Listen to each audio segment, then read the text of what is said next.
दोस्तों, डब्ल्यूएचओ की तरफ से एक बहुत ही मिस्टीरियस अनाउंसमेंट आई है। उन्होंने कहा है कि सभी कंट्रीज को अब न्यूक्लियर विस्फोट के लिए तैयारियां शुरू कर देनी चाहिए। यहाँ पे न्यूक्लियर विस्फोट बोला है मैंने। अब आप सोच रहे होंगे कि ऐसे अचानक से डब्ल्यूएचओ ऐसा स्टेटमेंट क्यों दे रहा है।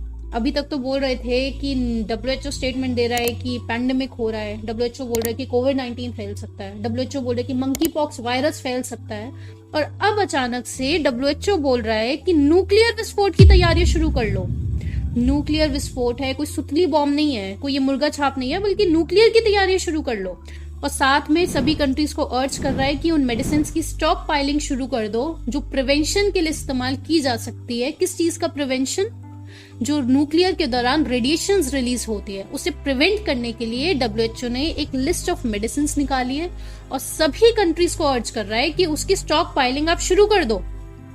अब आखिर डब्ल्यूएचओ ने ऐसा स्टेटमेंट क्यों रिलीज कर रहा है? क्योंकि डब्ल्यूएचओ का जो दोस्त है यूरोपियन यूनियन, उसने हाल ही में एक वार्निंग इशू करी है। उसने बोला है कि पुतिन जो है वो किसी भी समय हम पर न्यूक्लियर हमला कर सकते हैं, वेस्ट पर और नेटो अलाइज पर। और साथ ही उन्होंने बोला है कि हम कोई लोगों को डरा नहीं रहे, बल्कि ये जो न्यूक्लियर विस्फोट का जो हमले का जो खतरा है वो हम सब के सर पर मंडरा रहा है। उसके बाद डब्ल्यूएचओ ने ऐसी एडवाइजरी इशू करी है। और ये जो टैबलेट्स की लिस्ट उन्होंने निकाली है उसमें एक टैबलेट होती है पोटेशियम आयोडाइड। उस टैबलेट के बारे में सीडीसी और एफडीए का कहना है कि जब भी न्यूक्लियर एक्सप्लोजन होता है तो रेडियो एक्टिव आयोडीन 131 ये रिलीज होता है हवा में। तो अब अगर आपने पोटेशियम आयोडाइड की टैबलेट खा ली है तो आपका जो थायराइड ग्लैंड होता है वो सैचुरेट हो जाता है आयोडीन से। वो जो टैबलेट खाई है उसमें जो आयोडीन रिलीज हो रहा है उससे आपका थायराइड ग्लैंड पूरा भर जाता है। तो अब हवा में जो रेडियो एक्टिव आयोडीन है वो आपकी बॉडी अब्सॉर्ब नहीं कर पाती है, उसमें क्षमता नहीं होती उतनी। तो इसलिए ये पोटेशियम आयोडाइड की टैबलेट्स आप प्रिवेंशन के लिए खा लो 24 घंटे पहले किसी भी न्यूक्लियर विस्फोट से। ऐसा सीडीसी और एफडीए का मानना है। और यही एडवाइजरी सीडीसी और एफडीए ने 8 महीने पहले जब रशिया यूक्रेन वॉर शुरू हुआ था उस समय पर पुतिन ने अपनी न्यूक्लियर डेटरेंट फोर्सेस को हाई अलर्ट पे डाल दिया था। तब सीडीसी और एफडीए ने यही एडवाइजरी इशू करी थी कि भाई देखो न्यूक्लियर हमला हो सकता है तो पोटेशियम आयोडाइड की टैबलेट सब लोग अपने घर पे ऑलरेडी रख लो, स्टॉक पाइल करके रख लो। और अब जानते हैं उस समय पर क्या हाल हुआ था। लाइनें की लाइनें लग गई थी शॉप्स पर, फार्मेसी शॉप्स पर। यूएसए और यूरोप में इतनी ज्यादा एक्सट्रीम पैनिक बाइंग हुई थी पोटेशियम आयोडाइड की टैबलेट्स की कि आपको सुन के भी हैरानी होगी कि ब्रसेल्स टाइम जो है उसमें यह आर्टिकल छपा था कि बेल्जियम में 30,000 रेजिडेंट्स वहां के भागे थे फार्मेसी शॉप्स पर इस पोटेशियम आयोडाइड की टैबलेट्स को खरीदने के लिए। और इनफैक्ट जो ये टैबलेट्स है उनका असल में प्राइस होता है $14, 14 टैबलेट्स। लेकिन उस समय पर जब ये एडवाइजरी जारी की गई तो $1,000 में सिर्फ 5 टैबलेट्स भी बेची गई हैं ईबे पर। इतना बुरा हाल मचा था। लंबी लंबी क्यूज लग गई थी यूएसए और यूरोप में इस टैबलेट के लिए। और यहाँ तक कि एनबिक्स जो कंपनी है उसका कहना है कि ये जो टैबलेट्स है कि जितना स्टॉक वो 6 महीने में बेचते थे इस टैबलेट का, केवल 5 दिन में ही उतना सारा स्टॉक उन्होंने बेच दिया था। तो आप देख पा रहे होंगे कि कैसे सीडीसी और एफडी की एक एडवाइजरी से कुछ कंपनीज को प्रॉफिट पहुंचता है। और इस बार जो स्टेटमेंट आई है कि न्यूक्लियर एक्सप्लोजन हो सकता है, ये स्टेटमेंट डायरेक्टली डब्ल्यूएचओ की तरफ से आई है। आपको क्या लगता है कि डब्ल्यूएचओ का ये जो स्टेटमेंट है ये केवल फियर मॉन्गरिंग है या फिर कुछ पर्टिकुलर कंपनीज को फायदा पहुंचाने के लिए स्टेटमेंट दिया गया है, या फिर कुछ ग्रुप ऑफ लोगों को फायदा पहुंचाने के लिए स्टेटमेंट दिया गया है? और ये भी समझिए कि ये जो न्यूक्लियर एक्सप्लोजन की बातें चल रही है इससे बचने के लिए पिछले 2 साल से एलिट्स जो है वो लगातार अंडरग्राउंड बंकर्स खरीदते जा रहे हैं। बहुत एक्सट्रीम राइज आया है किस चीज में? Buying of underground bunkers.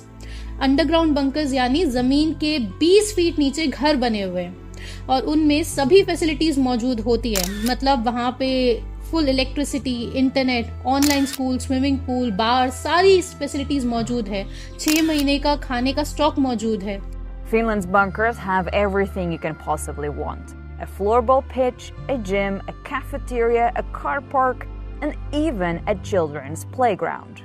ये जो बंकर्स है ये करीब $2 मिलियन, $3 मिलियन के सस्ते वाले बिक रहे हैं।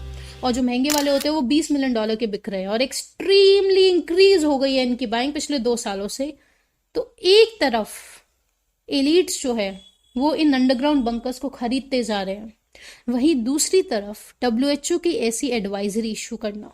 अब नेक्स्ट आप बहुत इंपॉर्टेंट चीज समझिए दोस्तों। देखो, इस युग में जिन लोगों का काम है हमें बचाना, जिन लोगों का काम है ये इंश्योर करना कि लड़ाइयां ना हो, उन लोगों को प्रॉफिट ही तब हो रहा है जब लड़ाइयां हो रही है, जब वॉर हो रहे हैं।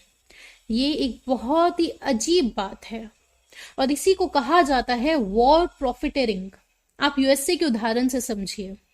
यूएसए में जो वहां के 18 पार्लियामेंटेरियंस हैं, यहाँ पे सिर्फ 18 का डेटा बता रहे हैं, वरना बहुत ज्यादा 51 कांग्रेसमैन है अप्रोक्स, लेकिन 18 पार्लियामेंटेरियंस जो है वो $7,060,000 वर्थ ऑफ स्टॉक्स होल्ड करते हैं लॉकहीड मार्टिन नाम की कंपनी में। लॉकहीड मार्टिन जो है वो वर्ल्ड की सबसे बड़ी डिफेंस कॉन्ट्रैक्टर कंपनी है, उसमें इतने ज्यादा स्टॉक्स होल्ड करते हैं ये पार्लियामेंटेरियंस। अब पार्लियामेंटेरियंस का काम क्या है? पीस इंश्योर करना, ये इंश्योर करना कि लड़ाई ना हो। लेकिन प्रॉफिट कब हो रहा है? जब लड़ाई हो। तो यही विडंबना है इस समय। या आपके सामने उन सारे सेनेटर्स की जो कांग्रेसमैन है, यानी कि उन्हें यूएसए में कांग्रेसमैन कहा जाता है जो पार्लियामेंटेरियंस होते हैं, ये लिस्ट आपके सामने है कि कितने ज्यादा स्टॉक्स वो होल्ड करते हैं इन डिफेंस कंपनीज में यूएसए की। और ये एक और ग्राफ आप देखिए कि जो मेजर डिफेंस कॉन्ट्रैक्टर्स है यूएसए के, उनमें ये कांग्रेसमैन कितने ज्यादा शेयर्स होल्ड करते हैं। आप इससे पूरा अंदाजा लगा सकते हैं कि कुछ लोग जिन्हें प्रॉफिट ही तब होता है जब वॉर होता है। और ठीक ऐसा ही हुआ था 3 जनवरी 2020 को। प्रेसिडेंट डोनाल्ड ट्रंप ने ऑर्डर करा था असैसिनेशन कसीम सुलेमानी का। कसीम सुलेमानी जो है वो ईरान के मिलिट्री ऑफिसर थे, बहुत ही फेमस पर्सनालिटी थे वो, और 2005 में यूएसए ने उन्हें टेररिस्ट घोषित कर दिया था। डोनाल्ड ट्रंप ने जैसे ही उनका असैसिनेशन ऑर्डर करा, ठीक उसके अगले दिन जो वहां के कांग्रेसमैन थे उनके पोर्टफोलियोज एकदम से शार्प इंक्रीज हो गया। क्यों? क्योंकि उन्होंने बहुत सारे शेयर्स होल्ड कर रखे थे लॉकहीड मार्टिन और रेथियो नाम की कंपनीज में, ये डिफेंस कंपनीज में। और अगले ही दिन ये जो कंपनीज है इनके स्टॉक्स राइज हो गए थे 2.4%। तो उनके पोर्टफोलियोज राइज हो गए। जहां वॉर हुआ, जहां हथियार की ज्यादा बिक्री हुई, वहीं पर आप देख सकते हो कि इन कंपनीज के शेयर्स राइज हो गए। और वहीं पर जो पार्लियामेंटेरियंस इन कंपनीज में अपने स्टॉक होल्ड करके बैठे हुए हैं, उनके पोर्टफोलियोज राइज हो जा रहे हैं। कि जहां एक तरफ वो तेजी से न्यूक्लियर बंकर्स खरीदते जा रहे हैं, वहीं दूसरी तरफ कुछ लोग हैं जिन्हें वॉर से बहुत ज्यादा प्रॉफिट होता है। ये बस 2 उदाहरण हमने आपको बताए हैं, ये रिसर्च आपने देखी है। और वहीं WHO ऐसा अनाउंसमेंट कर रहे हैं कि न्यूक्लियर एक्सप्लोजन की तैयारियां शुरू कर लो।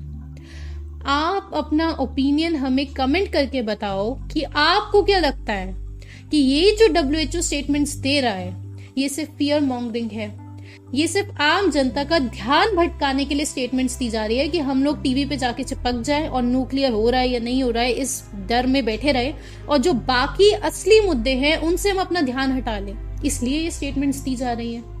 या फिर कुछ कंपनीज को, कुछ लोगों को फायदा पहुंच सके इसलिए ऐसी स्टेटमेंट्स दी जा रही हैं, या फिर हम लोगों के पीठ पीछे कुछ बहुत ही बड़ी प्लानिंग चल रही है, बहुत ही बड़ा कुछ आने वाला है और वो हमसे छुपाया जा रहा है। आप अपना ओपिनियन हमें कमेंट करके बताओ, क्योंकि आपके कमेंट्स हम बहुत ध्यान से पढ़ते हैं। जो साथी सब्सक्राइबर्स हैं वो आपके कमेंट्स पढ़ते हैं और हम लोग एज अ कम्युनिटी ग्रो हो पाते हैं, एज अ कम्युनिटी हम इस पर और ज्यादा डिस्कस कर पाते हैं। तो आज की वीडियो में इतना ही, जल्द मिलते हैं अगली वीडियो में। आत्मा नमस्ते।